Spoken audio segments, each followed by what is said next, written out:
Pronto, tá gravando. Gente, se eu deixar assim, vocês veem a tela toda? Assim, mostra em cima. Para mim, mostra em cima, mas mostra toda. Aí mostra vocês. Tu, a Juliana, eu e as duas participantes. Pois eu vou deixar assim, porque eu fico vendo vocês, tá bom? Uhum. Nesse PDF aqui eu acho que não dá para abrir nem outros, não. Não sai. Reginaldo, tá falando alguma coisa? Não, é meu irmão. Pronto, gente, pois vamos lá.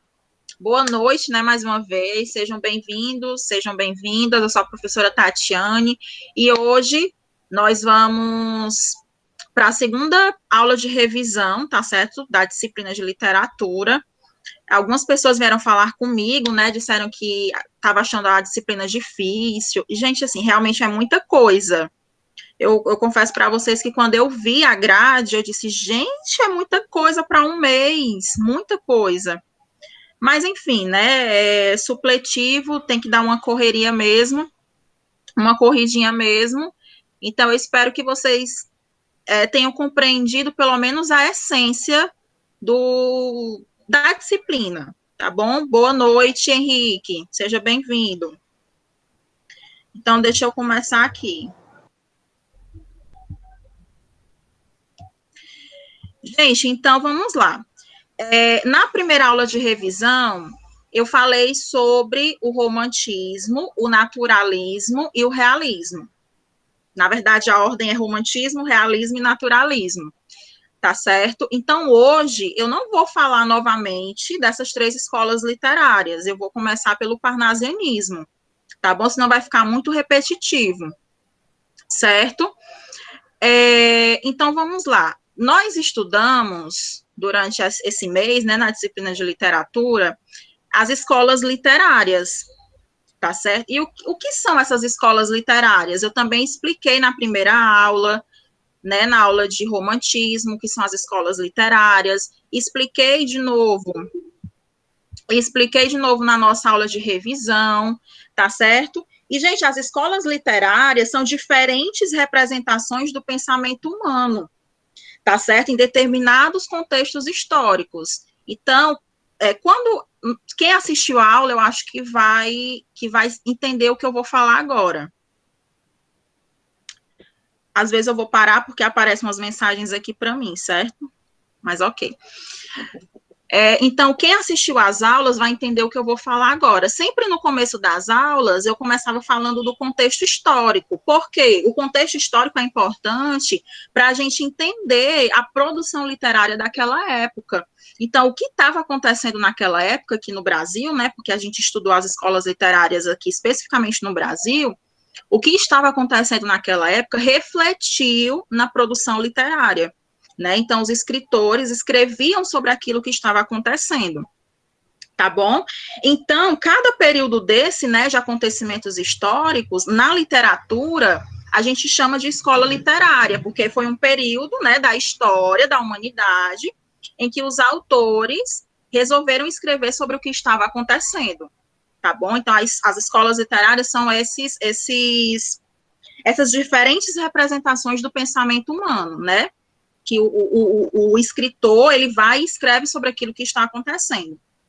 Então, nós falamos do romantismo, do realismo, do naturalismo, que eu não vou repetir, tá certo?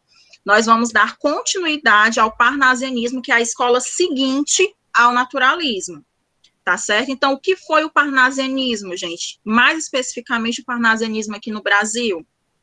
Foi um movimento literário que surgiu na mesma época do realismo e do naturalismo, no final do século XIX, de influência e tradição clássica, tem origem na França. Então, também já falei para vocês, nas aulas anteriores, que essas escolas literárias, elas não surgem aqui no Brasil, elas surgem lá na Europa, e depois é que elas vêm aqui para o Brasil. Né? Então, o parnasianismo teve origem lá na França, e depois veio para o Brasil, tá certo? O parnasianismo aqui no Brasil, gente, ele deu início em 1882, com a obra Fanfarras, do escritor Teófilo Dias, tá bom? Então, essa obra, Fanfarras, inaugura o parnasianismo brasileiro, tá bom? E o parnasianismo, ele vai durar até a Semana de Arte Moderna, que quem está por dentro das aulas sabe que, né, já teve aula de Semana de Arte Moderna, mas eu vou falar hoje também, tá certo? Então, o parnasianismo foi esse período aqui. Coloquei essa imagem que ilustra bem o que foi, de forma resumida, né, o que foi o parnasianismo. E vamos aqui, essa partezinha azul, ó, a temática. Então, os escritores daquela época, eles escreviam sobre a mitologia grega, né, sobre a descrição, eles descreviam as cenas e objetos. Então, essa aula aqui, quem assistiu vai lembrar que eu coloquei um exemplo de um poema em que o autor descreve um vaso grego. Então, percebam, o autor, ele pega um objeto qualquer, um vaso, e ele descreve aquele objeto. Então, os parnasianos, eles não estavam interessados em escrever assuntos de ordem social, assuntos interessantes, eles escreviam, eu considero assim, umas besteirinhas, né? Descreviam objetos, descreviam cenas. Por quê, gente? Porque eles estavam mais preocupados com a forma.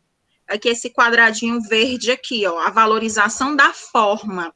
Então, eles estavam preocupados com a metrificação, com as rimas, né? Eles tinham preferência pelos sonetos, que eu também já expliquei o que é soneto. Soneto, gente, é aquele formato de poema que possui quatro estrofes. As duas primeiras possuem 4 versos e as duas últimas possuem 3 versos. Eu trouxe um exemplo aqui para exemplificar, tá bom? Então, os parnasianos, eles não estavam preocupados em falar sobre temáticas importantes, porque eles estavam preocupados com a forma, com a palavra perfeita, com a escrita perfeita, com as rimas. Então, eles estavam preocupados com essa forma, né, com a língua portuguesa.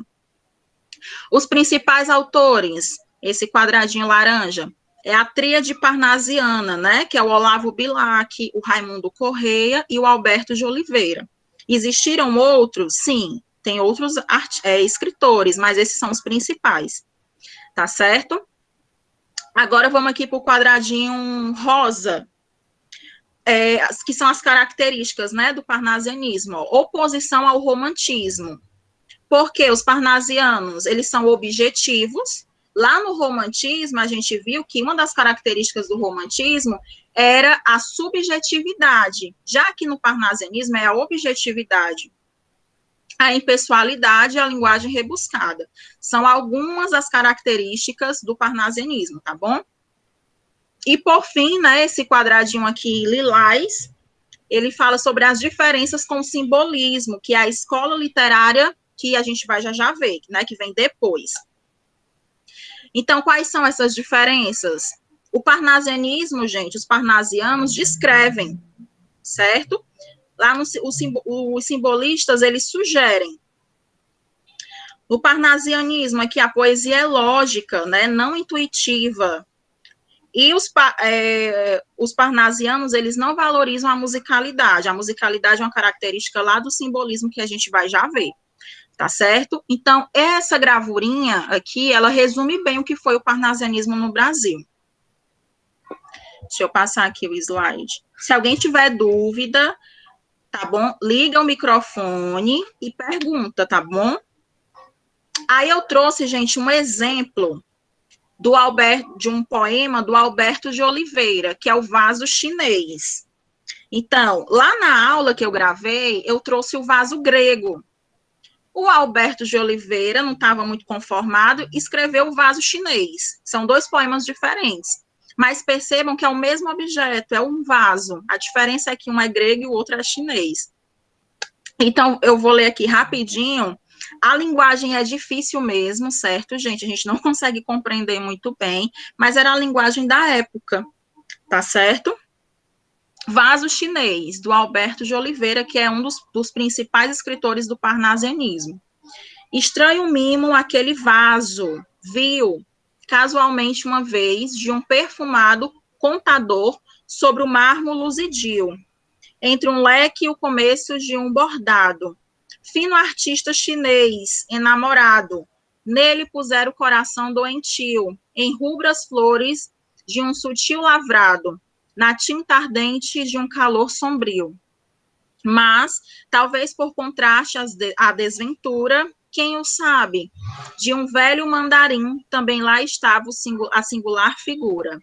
Que arte em pintá-la, a gente, acaso, vendo-a, sentia um não sei que com aquele tim, de olhos cortados à feição de amêndoa. Então, aqui nesse poema, o Alberto de Oliveira, ele descreve um vaso, né, um vaso chinês, que é diferente lá do vaso grego. E percebam que esse poema é um soneto, é dividido em 4 estrofes, estão vendo? 4 estrofes. As 2 primeiras possuem 4 versos, e as 2 últimas possuem 3 versos. Quando a gente tem esse formato de poema, a gente diz que é um soneto, certo? Vejam aqui as rimas, ó. O autor, ele escolhe as palavras perfeitas para rimar, né? Então, aqui, ó, viu, rima com luzidio. Perfumado, rima com bordado. Enamorado, rima com lavrado. Doentio, rima com sombrio. Desventura, rima com figura. E vendo-a, rima com amêndoa. Então, essa preocupação com as rimas, com as palavras, é característico lá do parnasianismo, tá certo? Há alguma dúvida sobre o parnasianismo, gente? Aqui eu vou fazer um resumo mesmo. Eu trouxe só algumas coisas para falar, porque se a gente fosse aprofundar, a gente fica até meia-noite, porque é muita coisa, tá bom? Então, se alguém tiver alguma dúvida, abre o microfone e pergunta, tá bom? Trouxe aqui uma questãozinha para a gente resolver. Eu quero que vocês participem, tá bom? Leia os versos. Alguém escreveu alguma coisa? Reginaldo, você levantou a mão. Você quer falar alguma coisa? Oi, tá ouvindo? Tá, né? Tô te ouvindo. Pronto. É só uma dúvida aqui. É quando se fala em romance, a essência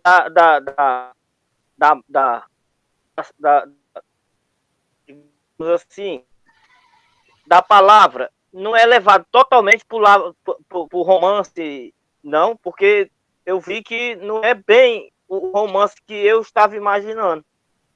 Não, não. Boa pergunta, Reginaldo. Parabéns. Eu vou explicar. O Reginaldo, gente, ele fez uma pergunta interessante, que é sobre o romantismo, que foi a primeira escola literária que nós estudamos. Quando a gente escuta essa palavra, romantismo, a gente pensa que a produção literária vai falar sobre amor, sobre paixão, mas não é só sobre isso, tá certo? No romantismo, na verdade, tem a temática do amor, da paixão, mas não é aquele amor, aquela paixão somente a uma pessoa, mas a gente está falando de um amor, de uma paixão à pátria. Lembram da primeira geração do romantismo, que é o amor pela pátria, pelo Brasil, o amor pela natureza, tá certo? Então, quando a gente fala desse amor, desse romance, né, não é só aquele amor carnal, né, de pessoa para pessoa, mas é o amor pela natureza, pela pátria, tá certo? E outra coisa, não é só isso. No romantismo, teve a produção da poesia e da prosa. Então, o romance, quando a gente fala de romance na literatura, gente, a gente está falando de um gênero literário. O romance, não necessariamente no romance vai falar de amor, normalmente fala, mas o romance na literatura é um gênero literário, que é, sei lá, os livros. Existem vários livros, né, que tem o gênero romance, que é o texto em prosa. É o texto em prosa, que tem personagens, que tem espaço, né, que tem ambiente. Então, esse é o romance, é o gênero romance, tá certo?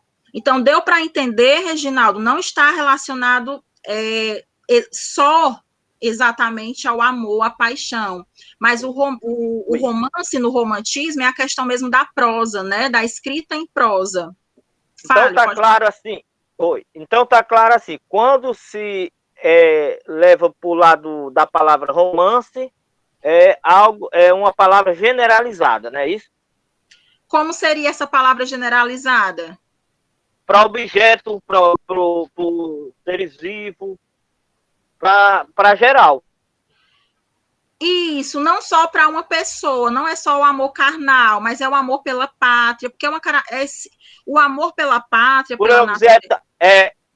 leva em consideração os objetos, né? Também. Os objetos, como assim? Às vezes a pessoa tem um amor pelo objeto.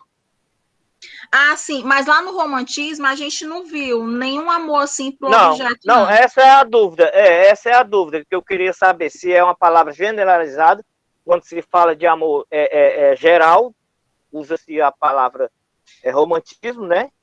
Ou então tem assim o sentido específico para certas coisas. Pronto, na literatura, certo? A gente não pode generalizar as coisas, gente. Na literatura, quando a gente fala em romantismo, a gente está falando dessa escola literária, né, que nós estudamos. E por que é romantismo, né? O romantismo tem a questão do amor, da paixão, mas não é só o amor, a paixão por uma pessoa.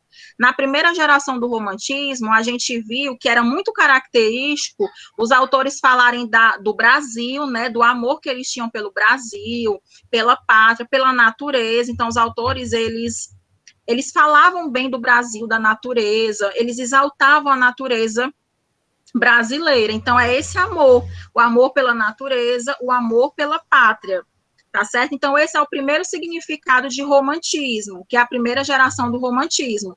O segundo significado, que é a palavra romance, quando a gente fala em romance na literatura, tá certo? Na literatura, a gente está falando do gênero romance, que é aquele texto em prosa, ou seja, aquele texto que começa no começo, né? Mas é isso mesmo, que começa no começo da linha e vai até o final da linha, é o texto em prosa, certo? E o gênero literário romance, ele é aquele gênero que tem personagens, que tem ambiente, que tem um lugar, tá certo? É o gênero romance. Então, na literatura, a gente tem esses dois significados de romance, tá certo? Agora, na vida, né, gente, o que a gente quer considerar romance, para a gente, romance é o quê? É coraçãozinho, né? É amor, é fogo, é paixão. Mas na literatura tem esse outro significado. Foi ou não?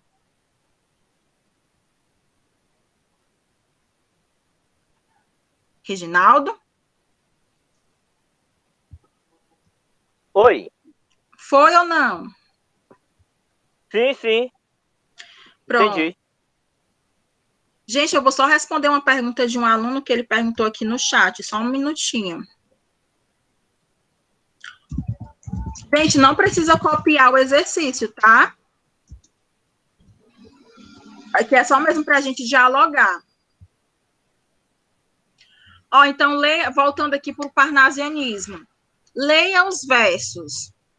Esta de áureas relevos, trabalhada de divas mãos, brilhantes copa, um dia, já de aos deuses servi como cansada, vinda do Olimpo, a um novo Deus servia.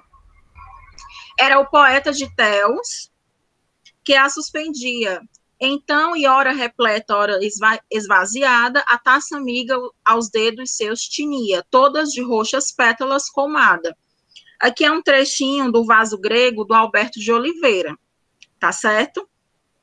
Aí a pergunta é o seguinte: assinale a alternativa que contém características parnasianas presentes no poema. Qual é o item, gente? Que traz uma característica da escrita parnasiana. Aí eu queria que vocês participassem. É a D. A, D. Então vamos ver aqui. O item A diz assim: busca de inspiração na Grécia clássica com nostalgia e subjetivismo. Olha aqui. Quem foi que falou letra A? Eu. Aqui tem Joaquim Moraes. Mas é a Brenda, aqui é meu esposo. Ah, tudo bem. Pronto, por que não vai ser o item A? Porque tem subjetivismo aqui. A gente acabou de ver que no parnasianismo é o objetivismo e não o subjetivismo. Aí a Juliana disse item D. Vamos ver aqui. Descrição minuciosa de um objeto e busca de um tema ligado à Grécia Antiga. Guarda aí, Juliana. Vamos ver os outros itens, por que eles estão errados. Item B. Versos impecáveis, misturando mitologia clássica com sentimentalismo amoroso. Gente, não tem sentimentalismo amoroso aqui, né? Ele descreve um vaso. Item C. Revalorização das ideias iluministas e a descrição do passado. Também não é uma descrição do passado, é a descrição de um objeto.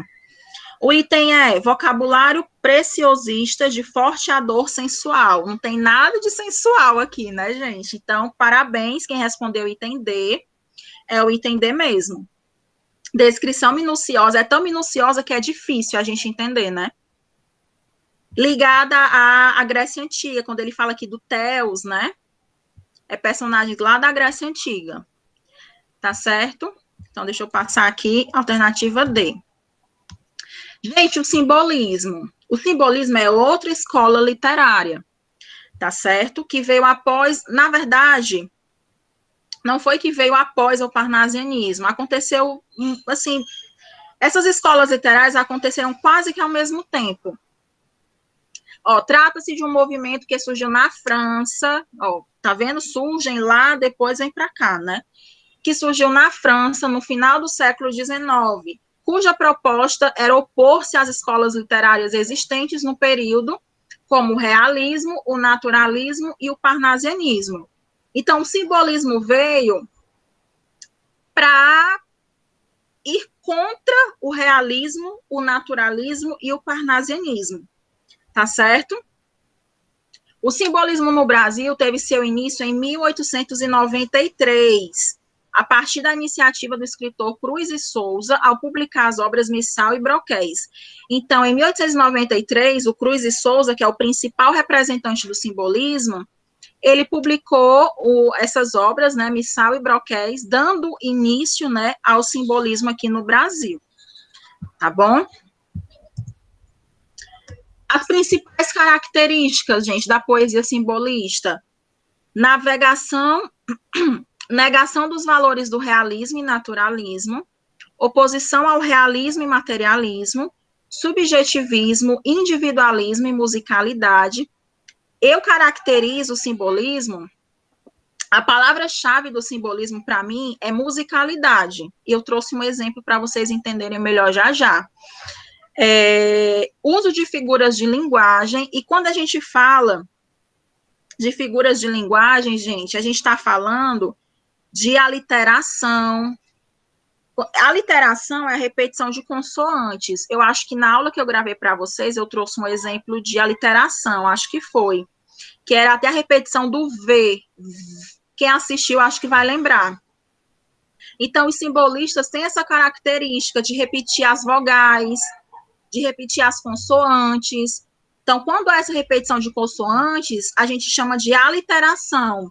E quando há essa repetição de vogais, a gente chama de assonância. Então, isso é muito comum nos poemas simbolistas, tá certo? E isso acaba trazendo uma certa musicalidade. Por isso que a gente fala que a produção simbolista, ela tem como característica essa musicalidade. O misticismo, a fantasia, o espiritualismo também são características aqui da poesia simbolista. As temáticas sombrias, misteriosas, religiosas e sensuais, linguagem precisa e vaga, exploração da criatividade e imaginação, e aspectos do consciente e do subconsciente. Eu trouxe um exemplo aqui para vocês entenderem melhor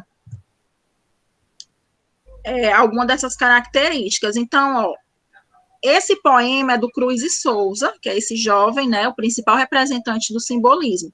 O simbolismo aqui no Brasil, gente, ele não deu muito certo, não, certo? A gente não tem muitos escritores dessa época, não vigorou muito, não, tá certo? Mas é uma escola literária que existiu, que é dado, né, nas escolas, que cai pouco nos vestibulares.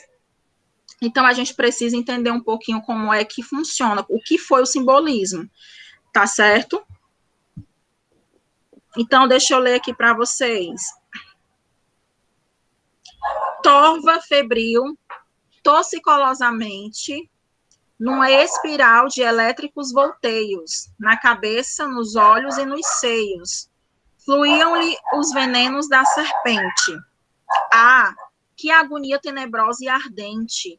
Que convulsões, que lúbricos anseios, quanta volúpia e quantos bamboleios, que brusco e horrível sensualismo quente. Então, olha o sensualismo, que eu falei anteriormente, né, a temática do sensualismo, aparecendo aqui.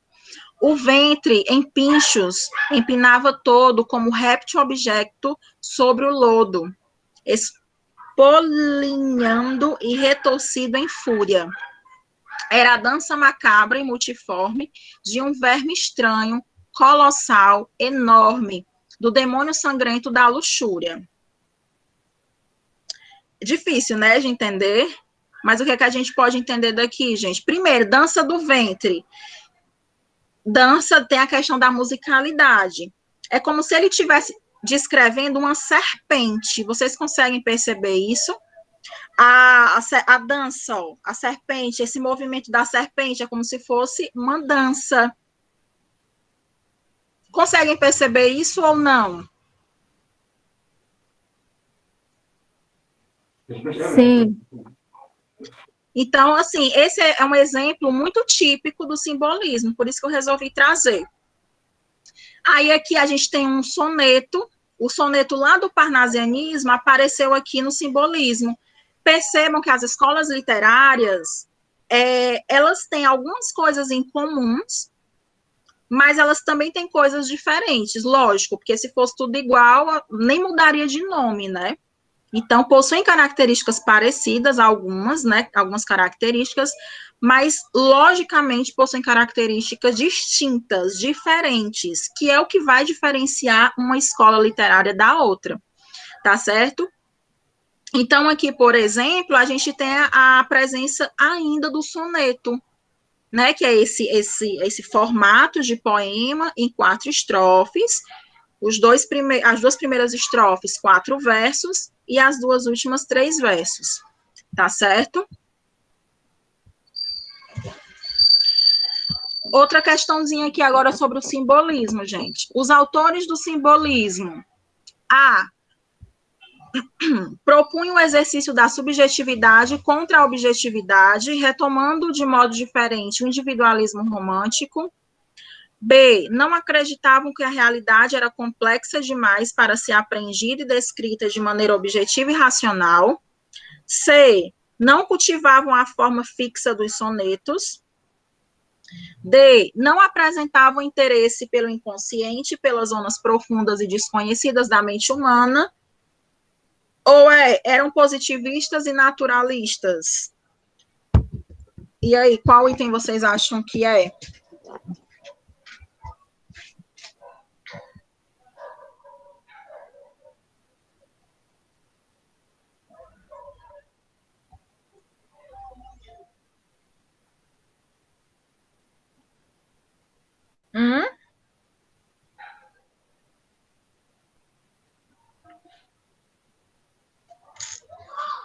Alguém?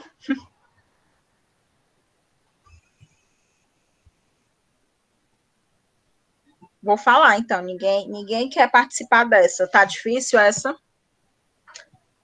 Juliana respondeu item B. Certo. Vamos ver aqui. Alternativa A. Vamos ver por que as outras estão erradas. O item B diz o quê? Não acreditavam que a realidade era complexa demais para ser aprendida e descrita de maneira objetiva e racional. O que está errado aqui é o não, né? Que, na verdade, eles acreditavam sim. Item C, não cultivavam a forma fixa dos sonetos. A gente acabou de ver um exemplo, né, de um poema em formato de soneto, então aqui está falso. D, não apresentavam interesse pelo inconsciente, tá errado. Lá nas características, a gente vê a última característica, é justamente sobre o inconsciente e o subconsciente, né? E o item E é o mais errado de todos, né? Porque no primeiro slide do simbolismo, tem lá em cima, eu coloquei, o simbolismo se opõe ao realismo, ao naturalismo e ao parnasianismo. Então, o item E é o mais errado de todos. Então, a resposta aqui é o item A, ó. É a questão da subjetividade, né, que é uma característica lá do romantismo. Tá vendo como algumas características aparecem em outras escolas?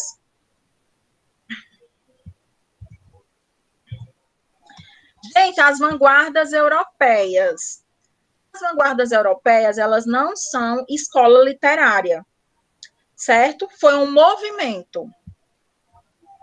Deixa eu passar aqui.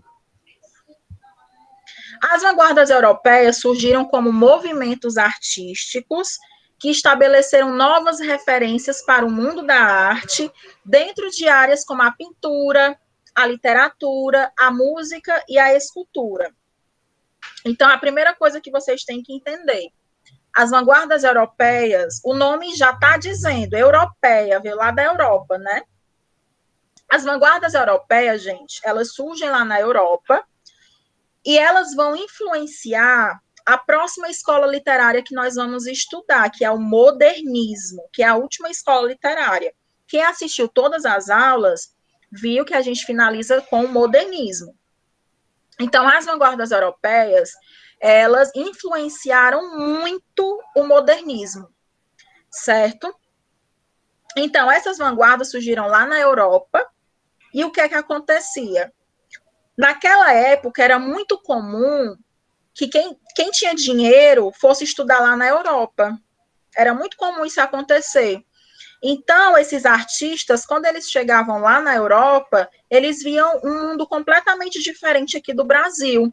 A galera lá da Europa era mais adiantada, que no Brasil as coisas ainda eram muito atrasadas, né? E eles ficavam muito impressionados. Aí eles pensavam, quando eu voltar para o Brasil, eu vou levar isso daqui, porque isso aqui é legal demais, é diferente, a gente precisa disso lá no Brasil. Então, essas vanguardas, os artistas daquela época que foram estudar na Europa, que viram as vanguardas, né, que foi esse movimento revolucionário, voltaram para o Brasil, né, com essa nova mentalidade. Então, as vanguardas europeias, elas vão influenciar o modernismo, que vocês vão entender melhor já, porque ainda tem a Semana de Arte Moderna, ainda tem o pré-modernismo, então vocês vão entender melhor já. Cada vanguarda tem um projeto e característica completamente diferente. Então, uma vanguarda é diferente da outra, mas, logicamente, elas têm algo em comum. E o que é que elas têm em comum, gente? Todas elas têm a necessidade de romper drasticamente com o passado e implementar o futuro. A palavra vanguarda, quem assistiu à aula deve lembrar que a palavra vanguarda justamente tem a ver com a visão do futuro. Então, o que de novo, né, vai existir lá no futuro? Tá certo? É essa ideia da visão do futuro. Então, quais são essas vanguardas europeias? A gente viu 5, né, na aula que eu enviei para vocês. O cubismo, o futurismo, o expressionismo, o dadaísmo e o surrealismo. Então, por exemplo, na aula que eu enviei para vocês, quem assistiu vai lembrar de uma imagem futurista. Eu não lembro agora o nome da imagem, mas era uma imagem que tem a ver com a velocidade. Quem assistiu deve lembrar. Então, a velocidade, gente, naquela época, né, nessa época aqui, os autores já estavam tendo a visão de como iria ser a velocidade dos carros futuramente. A imagem tem uns vultos. Esses vultos significam justamente essa rapidez, né? A velocidade dos carros, porque naquela época existia, né? Mas assim, eram poucos modelos. Eu não entendo de carro, certo, gente? Então, assim, quem dirige vai entender melhor o que eu estou falando.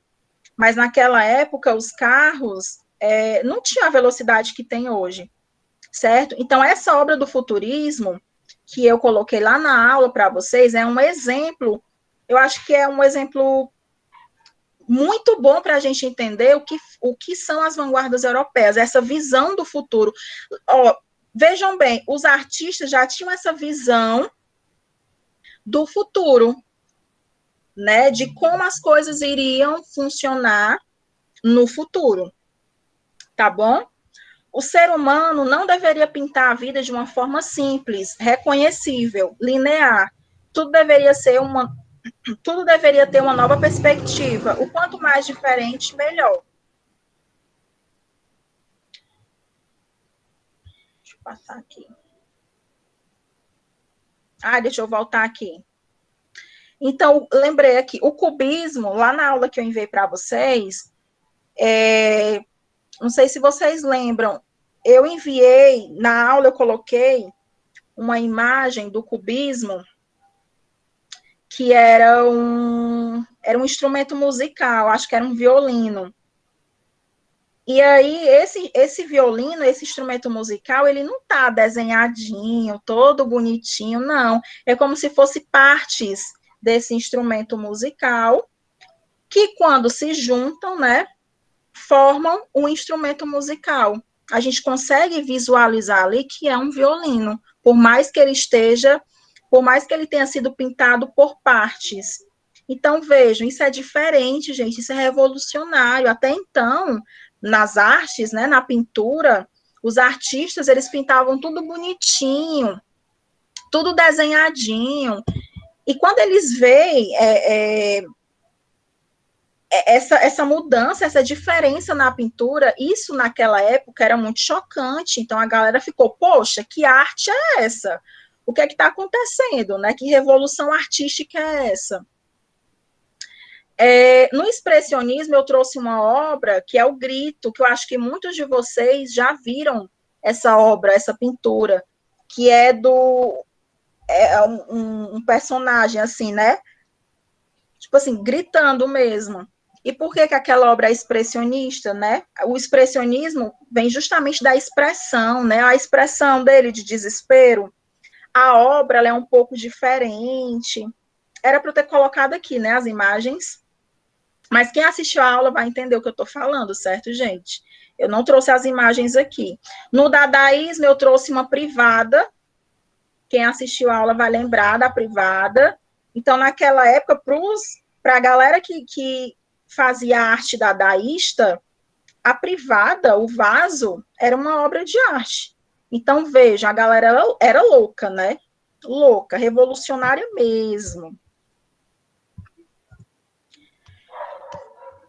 As vanguardas europeias foram isso, gente. Foram essas diferentes visões artísticas, certo?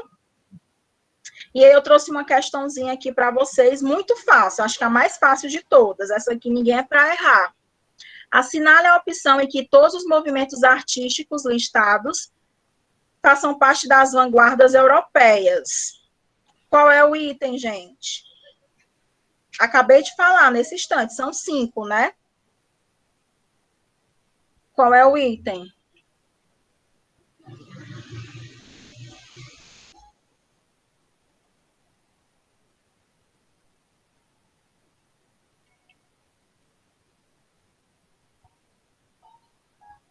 Henrique, Naírla, a Juliana é que está participando mais, viu?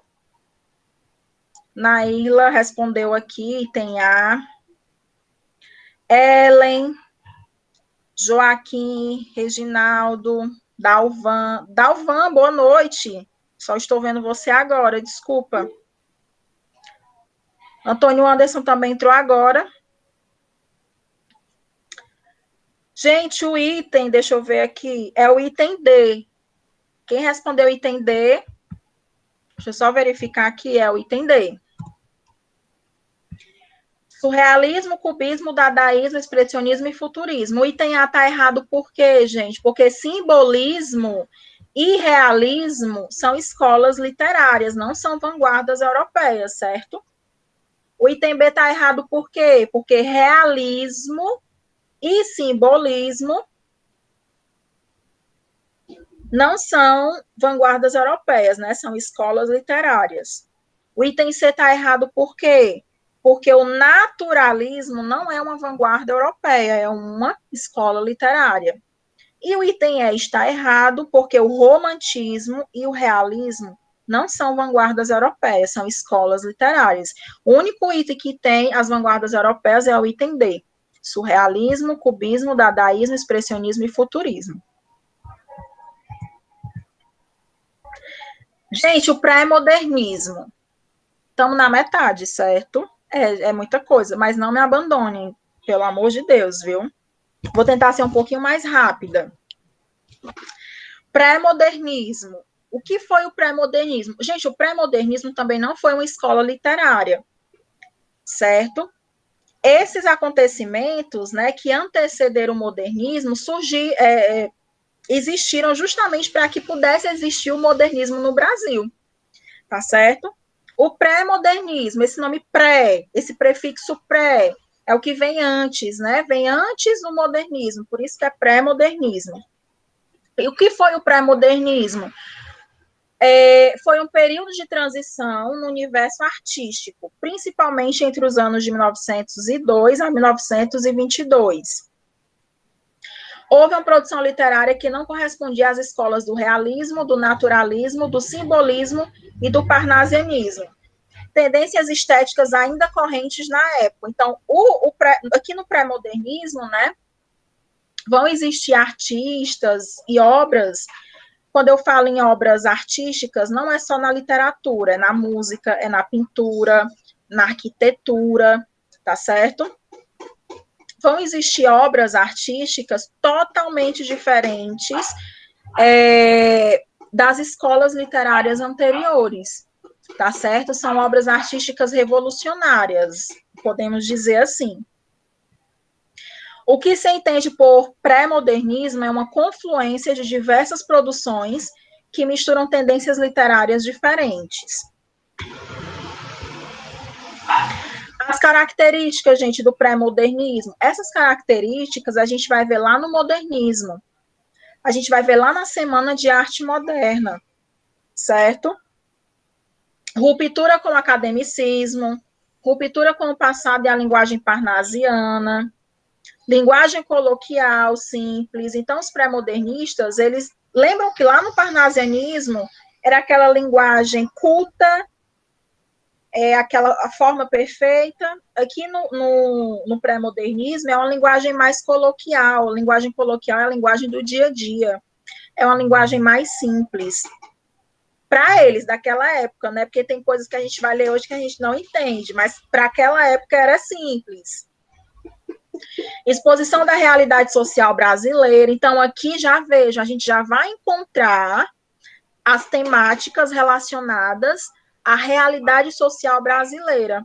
Isso daqui é um pouco parecido com o realismo, né? Quem assistiu a aula de realismo, quem participou da aula online, vai entender que lá no realismo, uma das características do realismo era falar sobre a realidade social brasileira. Então, percebo que tem umas coisinhas, né, que os autores puxam lá das escolas anteriores, mas, no geral, a grande maioria das características são diferentes, tá bom? Regionalismo e nacionalismo, isso aqui lembra o romantismo, né? Marginalidade das personagens, então aqui a gente vai encontrar personagens como o sertanejo, o caipira, o mulato. Temas, né? Temas políticos, econômicos, sociais, históricos, tá certo? Os escritores, gente, os principais escritores e as principais obras, né, desse período aqui, do pré-modernismo, é o Euclides da Cunha, com os sertões. Talvez você já tenha ouvido falar, né, dos sertões, é muito conhecido. Essa obra é muito conhecida. E nessa obra, gente, o Euclides da Cunha, ele era jornalista, certo? Ele era jornalista e ele foi convidado para cobrir a Guerra de Canudos. Essa Guerra de Canudos acontecia lá no interior da Bahia. E Euclides da Cunha foi, ele presenciou a guerra e ele resolveu escrever sobre essa guerra. Então, Os Sertões fala justamente dessa guerra, da Guerra de Canudos, tá certo? Então, aqui nessa obra, o Euclides da Cunha ele vai falar do sertão nordestino, tá bom? Ele vai descrever, ele vai ver tudo que ele vai descrever tudo que ele viu. A obra é dividida em 3 partes. É bem interessante. Quem tiver interesse, eu acho até que tem na internet para baixar em PDF. Outro escritor, gente, muito importante é o Graça Aranha. A principal obra dele é Canaã. O Lima Barreto, né? A principal obra dele é O Triste Fim de Policarpo Quaresma. E o Monteiro Lobato, né? Que é a principal obra dele é Urupês. A gente conhece Monteiro Lobato como o criador do Sítio do Pica-Pau Amarelo. Mas não é a principal obra dele. A principal obra do Monteiro Lobato é Urupês. Tá certo? Aí aqui, gente, eu trouxe só um trechozinho do livro Os Sertões, do Euclides da Cunha, que diz o seguinte: ao passo que a caatinga o afoga, olha a caatinga é um bioma típico aqui, né, do Nordeste.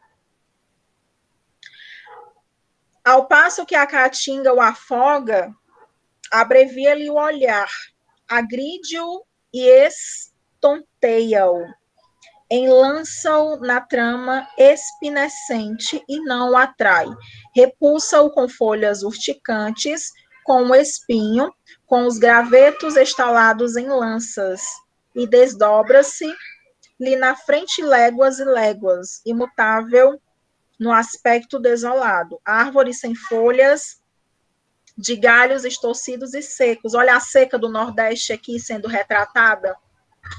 Revoltos, entrecruzados, apontando rijamente no espaço ou estirando-se flexuosos pelo solo, lembrando um bracejar imenso de tortura da flora agonizante. Então, aqui ele está descrevendo, gente, a caatinga, descrevendo a seca, que é muito característico aqui do Nordeste.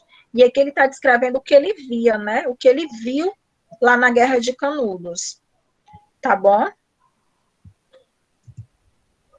Uma questãozinha aqui sobre o pré-modernismo. São características do pré-modernismo. Aqui, deixa eu ver. Tem mais de um item aqui, certo? Tem 2 itens aqui. Quais são os itens?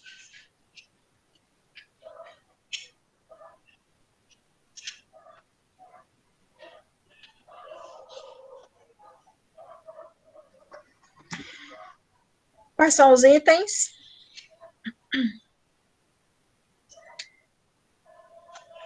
A Juliana falou A e B. Mais alguém? Quem dá mais? O Henrique e o Dalvan.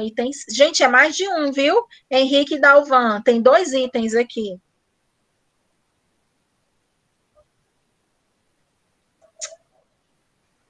Gente, vamos lá. Item A, riqueza em detalhes e pelo exagero. Não. Item A está errado, certo? Item B, linguagem coloquial. Eu falei nesse instante, né? Da linguagem coloquial. A Ellen falou item D e B. O B tá certo, Ellen. Item B, ok. Item C, exaltação da natureza. Não, gente, não tinha essa exaltação. O nacionalismo aparece, certo, mas não é a exaltação da natureza. A exaltação da natureza é uma característica lá do romantismo, da primeira geração do romantismo, tá bom? eles até falam, mas não é aquele amor, aquela paixão pela natureza, tá certo? A exaltação da natureza é uma característica mais marcante no romantismo. Item D, marginalidade dos personagens. A gente acabou de ver lá nas características. Deixa eu voltar aqui para vocês, ó. Linguagem coloquial, marginalidade das personagens. Estão vendo? Então, são esses dois itens aqui. E o item E está errado por causa do indianismo. O indianismo aqui é lá do romantismo, da primeira geração do romantismo. Tá certo? Então, itens B e D. Parabéns para quem respondeu. Obrigada por participar. Estou quase sem voz, gente. Misericórdia. B e D. Estamos acabando, viu? Semana de Arte Moderna, o barraco da literatura. A Semana de Arte Moderna foi o barraco da história da literatura. Ocorreram vários barracos, né? Esse daqui é o mais falado, vamos assim dizer. Gente, a Semana de Arte Moderna. O que foi a Semana de Arte Moderna? Realizada no Teatro Municipal de São Paulo entre os dias 13 e 18 de fevereiro de 1922. Ano que vem vai fazer 100 anos, né? Quem é bom aí de matemática? Estou passando vergonha ou estou certa? Vão fazer 100 anos, né? Da Semana de Arte Moderna. A Semana de Arte Moderna foi um divisor de águas na cultura nacional. Então, gente, lá na aula eu também falei sobre isso. A Semana de Arte Moderna tem esse nome, de semana, mas na verdade foram 3 dias, né? Dias 13, 15 e 17, tá bom? Cada dia era um barraco diferente, né? A gente vai já falar um pouquinho por cima aqui o que foi isso aí. Então, a Semana de Arte Moderna, ela foi esse divisor de águas na cultura nacional. Lembram lá das vanguardas que nós vimos? Ah, professora, por que a gente estudou as vanguardas? Se foi um negócio que surgiu lá na Europa?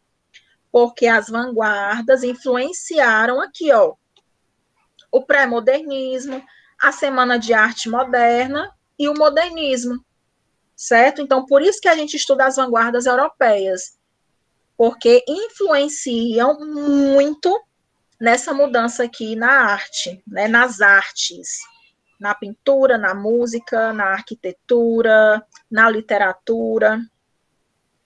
Começava uma busca incessante pela construção de uma identidade genuinamente nacional, distante dos moldes europeus que pouco representavam o povo brasileiro. Então, assim, eles se inspiravam, né, nas vanguardas europeias, mas com uma visão mais brasileira, né, gente? Não podia copiar, assim, o pessoal lá da Europa, senão, cadê o brasileiro aqui nessas artes?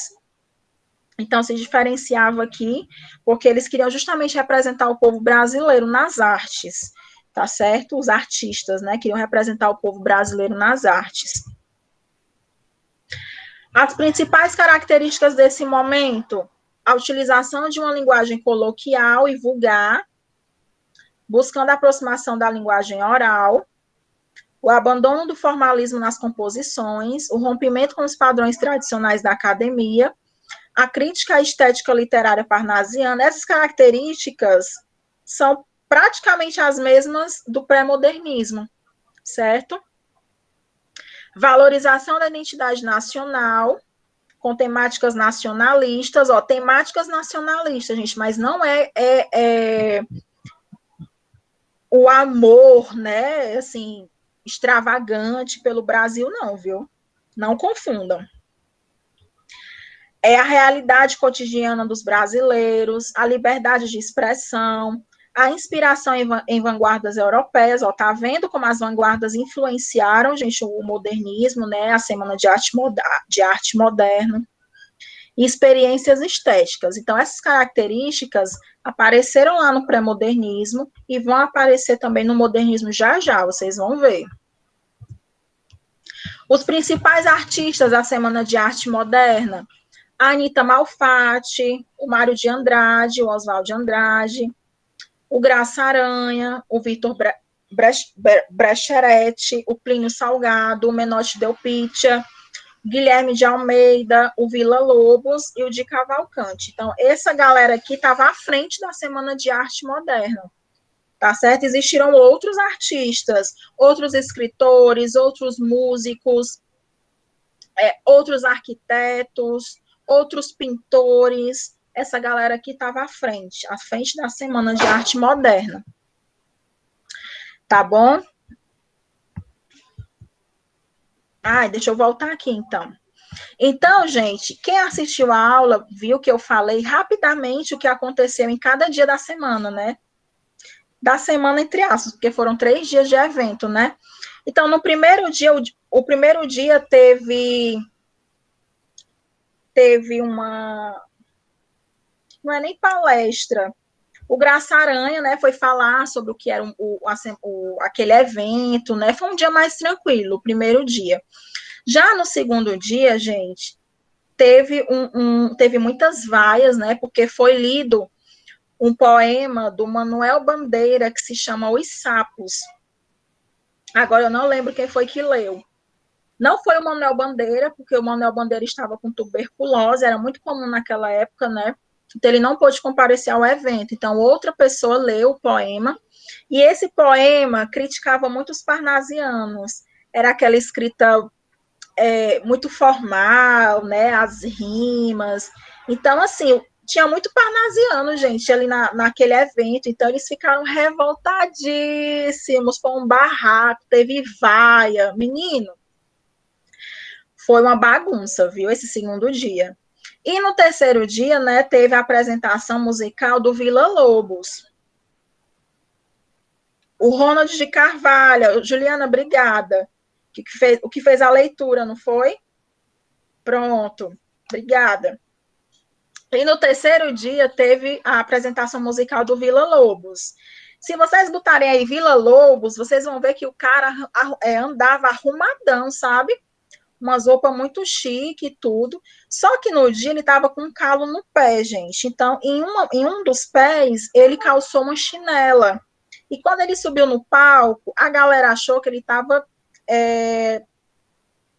tirando chacota, que o povo fala, que ele estava brincando com a cara das pessoas. Então, vejam, isso foi um motivo para muitas vaias, muitas revoltas também. Então, assim, foi um fuzuê, né? Foram 3 dias, assim, um pouco intensos, tá bom? Mas foram fundamentais. A Semana de Arte Moderna, né? Esse evento, ele foi fundamental para o modernismo no Brasil. Porque no modernismo, a gente vai ver já já, que esses autores, né, eles foram essenciais para que existisse o modernismo aqui no Brasil, que é uma escola literária completamente diferente do que a gente tinha vivido, né, até então, tá certo? Quinta questão, sobre a Semana de Arte Moderna, é incorreto afirmar que... Qual é o item, gente? Eu vou beber água aqui rapidinho. Só um momento. Ai, meu Deus, como é que eu... Leiam aí, eu vou beber água rapidinho, 5 segundos.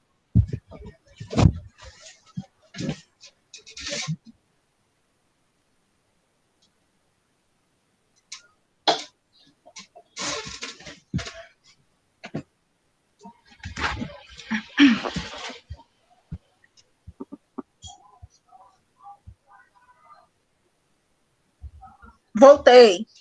Juliana, é só uma opção aqui, certo? Deixa eu ler aqui. Aqui é o item incorreto, certo, gente? Então, tem 4 itens verdadeiros e 1 falso.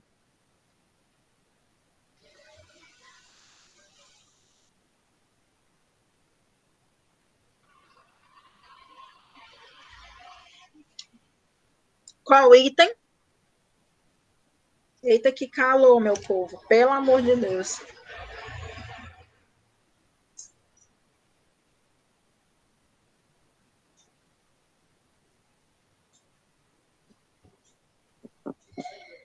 Vamos, povo. Henrique, Nairla, Ellen, Joaquim, Reginaldo, Dalvan, Anderson.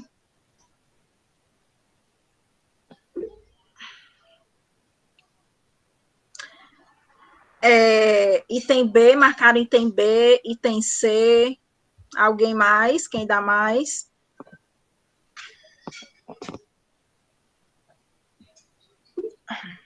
Nairla, item C. Pronto. A mulherada aqui tá dando um nome, viu, meninos? O Dalvan respondeu, item B. Gente, vamos aqui. O item A, tem em Mário de Andrade um de seus maiores representantes. É verdade, a gente acabou de ver a galera que participou, né, que esteve à frente da Semana de Arte Moderna. E o Mário de Andrade, o Oswaldo de Andrade, né, são um desses representantes. B, ocorreu em São Paulo em 1922. Gente, isso é verdade, eu disse para vocês que é o item incorreto, certo? Isso aqui é verdadeiro, ocorreu em São Paulo, no Teatro Municipal, né, em 1922, tá bom? Item C, foi ao mesmo tempo o ponto de encontro das várias tendências modernas que desde a Primeira Guerra vinham se firmando. Verdade também. Várias pessoas, várias galeras se encontraram nesse evento, né? Pintores, arquitetos, músicos, escritores, tá bom? Item D, foi precursora do realismo. Será? Vamos ver aqui o item E. A semana permitiu a consolidação de grupos, a publicação de livros, revistas e manifestos sobre a arte em geral. Isso é verdade. Então, o item incorreto é o item D. Gente, o realismo já tinha passado, ó. Não foi precursora do realismo, não. Certo? Item errado é o item D. O realismo... Eu pensei que fosse a C, professor, porque falou da guerra aí, aí eu pensei que fosse. Eu pensava que toda a questão estava correta, só a parte da guerra que eu achei que era errada. Não. Nesse período aqui, porque eu não falei do período histórico, né? Por isso que às vezes não, por isso que é importante a gente entender o período histórico. Mas nessa época aqui, né, tava a Primeira Guerra. E no romantismo, ele pega muito sobre as datas, né, comemorativas, marcantes, né, mas sobre a guerra eu não sabia. Não, tudo bem. Como eu não havia falado, talvez vocês podiam se confundir mesmo. Mas, ó, gente, o realismo foi a segunda escola literária que nós estudamos, né? Depois do realismo, teve o parnasianismo, teve o naturalismo, o parnasianismo, o simbolismo. Olhem aí, ó. Então, aqui, essa daqui tá errada. Deixa eu só conferir aqui. Item D, é isso mesmo. E, por fim, gente, o modernismo. Glória a Deus, né, Jesus? É muita coisa. Ave Maria. Chega, eu tô suando aqui. O modernismo é a última escola literária. E o que foi esse modernismo, né? O modernismo brasileiro teve seu início oficial na Semana de Arte Moderna. Então, a Semana de Arte Moderna, por isso que a Semana de Arte Moderna é importante, porque o modernismo se iniciou ali, tá certo? E teve como objetivo romper com o tradicionalismo e se livrar dos paradigmas e das regras sobre como fazer arte que prevaleciam no momento. Então, a galera veio para revolucionar. Não só na escrita, como na pintura, na música, tá certo? O modernismo no Brasil se dividiu em 3 fases. Isso daqui lembra o quê, meu povo? 3 fases, lembra o quê?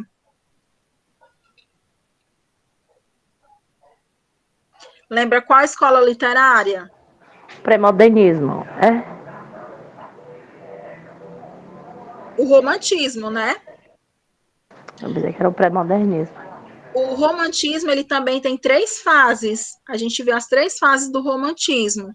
No modernismo, o modernismo também vai ser dividido em 3 fases. Cada uma das gerações modernistas apresentam características distintas. Tem uma pessoa querendo entrar. Quem foi que entrou? Olá, boa noite, seja bem-vindo. Então, o modernismo no Brasil se dividiu em 3 fases. Brena Kesley. Boa noite, Brena. Já estamos finalizando a aula, certo? Mas seja bem-vinda. A aula vai ficar gravada, tá bom? Quer dizer, eu espero que eu esteja gravando mesmo, né? O modernismo no Brasil se dividiu em 3 fases. Cada uma das gerações modernistas apresentam características distintas, mas que se completam em sua essência. Então, vamos ver aqui, cada uma rapidinho. A primeira geração, gente, durou de 1922, né, justamente na Semana de Arte Moderna, e foi até 1930. Essa primeira fase, ela é a mais doidona, né, a mais loucona de todas. Conhecida como a fase heróica, então é chamada de fase heróica. Essa fase foi o mais radical do movimento, formada sobretudo por artistas rebeldes. A galera da Semana de Arte Moderna, né, tava a todo vapor ali, revolucionários, e essa galera que faz parte aqui da primeira geração, né? A galera querendo trazer mudança para as artes. O objetivo dos modernistas dessa fase era mostrar que não queriam nada do que já havia sido feito, então eles queriam coisas diferentes mesmo.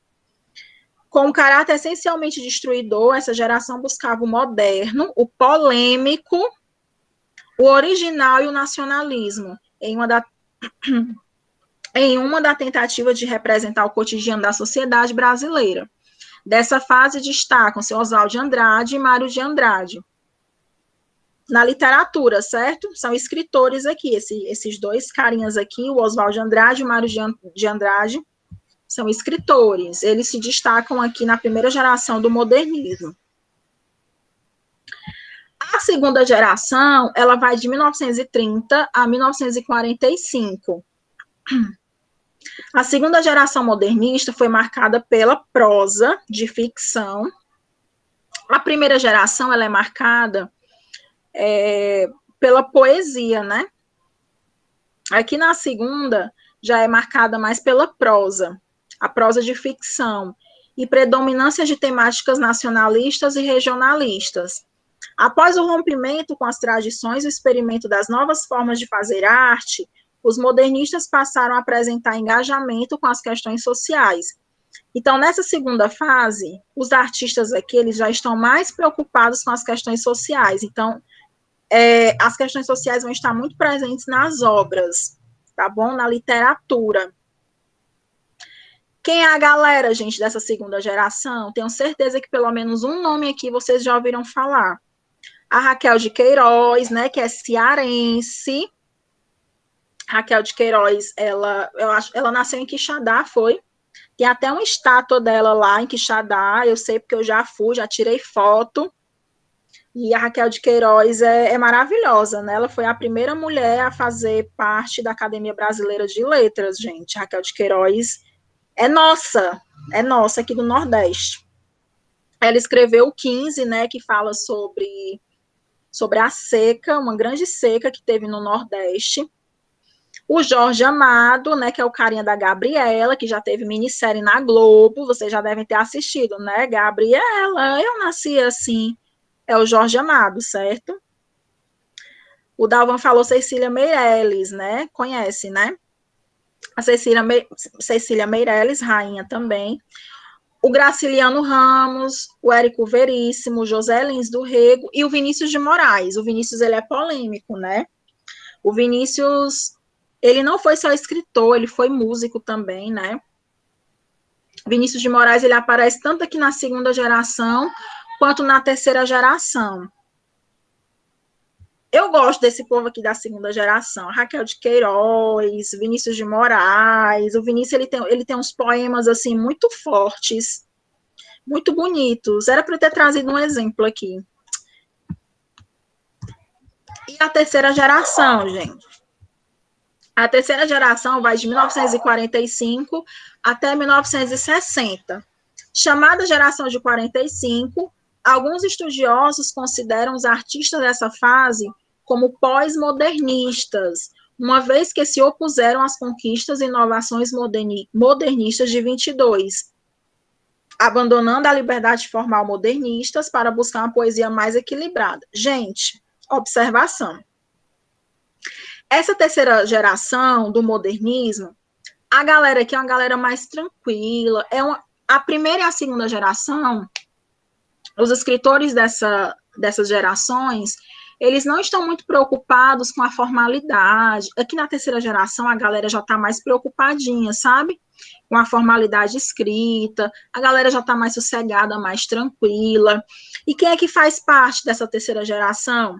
O João Cabral de Melo Neto, o Vinícius de Moraes também aparece aqui, a Clarice Lispector, que eu tenho certeza que vocês já ouviram falar, até porque toda frase que a gente vê nas redes sociais, o povo fala que é da Clarice Lispector, né? E o Guimarães Rosa. Então, essa galera aqui, esses escritores são os principais escritores da terceira geração, tá bom? Deixa eu ver se tem mais coisa. Pronto, só uma questãozinha aqui para a gente finalizar. A poesia modernista da primeira geração, a galera que estava lá a todo vapor, né, querendo revolucionar mesmo, caracteriza-se pelo predomínio de... Como era a poesia desse povo, gente? Qual é o item? Essa questão tá fácil também. Respondam aí, qual o item?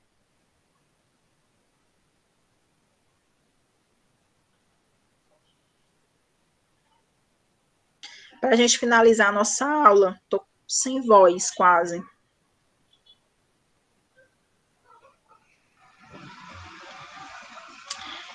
Item é... Dalvan, item é... Quem dá mais? Ellen, Nair, Henrique, Reginaldo, Anderson, Brena. Item C. Ellen, você acertou, viu? Nair, item E. É o item C, gente. Versos livres, sem metrificação regular e sem rima. O pessoal aqui da primeira geração, eles não estavam preocupados com isso, não. Isso aqui é característica, a metrificação, as rimas, é característica lá do parnasianismo, né?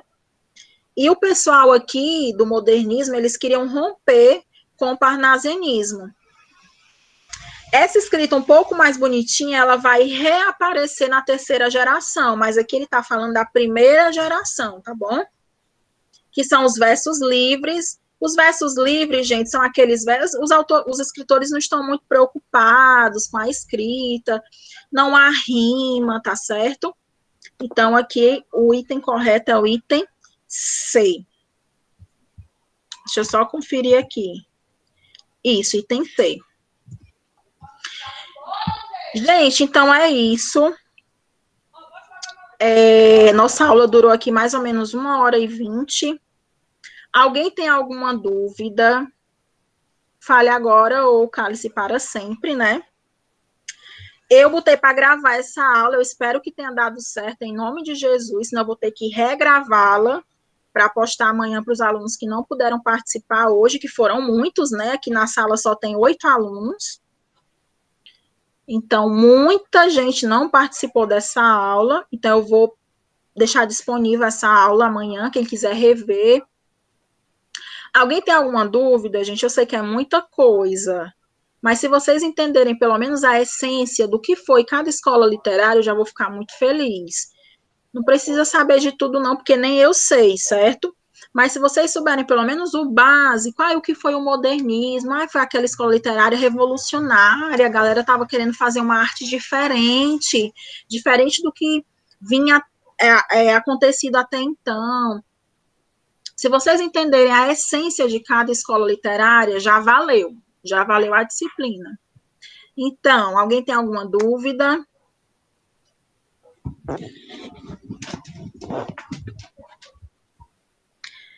Quem não quiser ligar o microfone pode digitar, certo?